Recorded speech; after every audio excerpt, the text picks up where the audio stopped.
Hey everybody, it's Neil, and check out what I have here from Geevon. I'll stand up here and do it, and I'll show you. It's nice and small. It is a alarm clock, so auto dim alarm clock.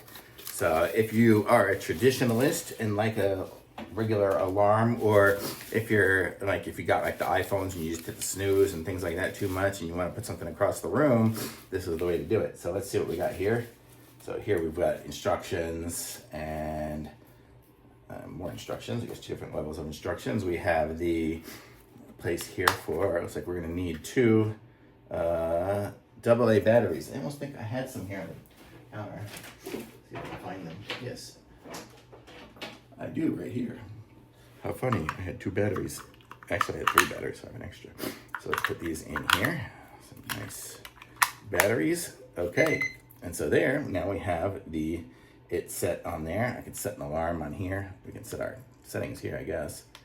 Let's see what we do here to set it. We'll see if we can figure it out ourselves here. So there's our settings, I guess, for the alarm. 12 hour, 8. I'm gonna guess that's gonna be the month. So today's month is 11. Oh, 4, 5, 6, 7, 8, 9, 10.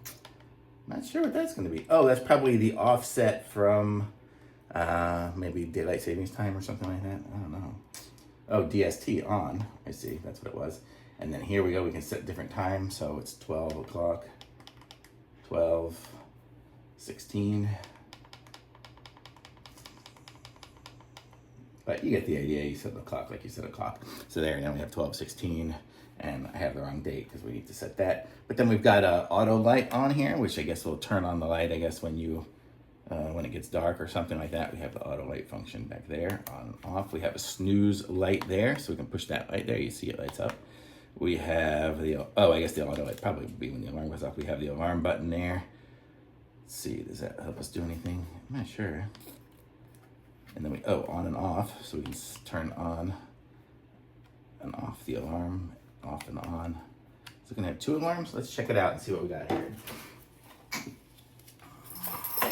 So here's the stuff here. Oh, so here's all our buttons and settings and things, so you guys can figure this out here, just right there.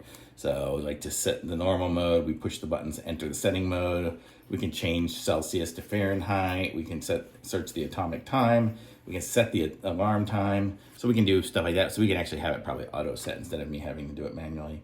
And then we can set all our other settings here. We can do a time setting and alarm setting. So we have all those things there for all those multifunctional buttons. And then here's a bigger manual here with, I guess, a lot more detail to it. This tells us what our different settings are. So 2 is to display time and date. We have different settings there. It does have 2 alarms, so that was what alarm 1 and 2.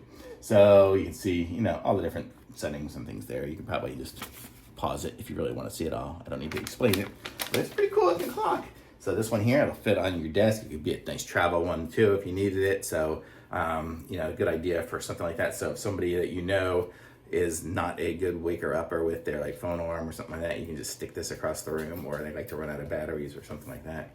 You got an extra set for this, or just as your alarm next to the bed if you just want to sleep normally without phones.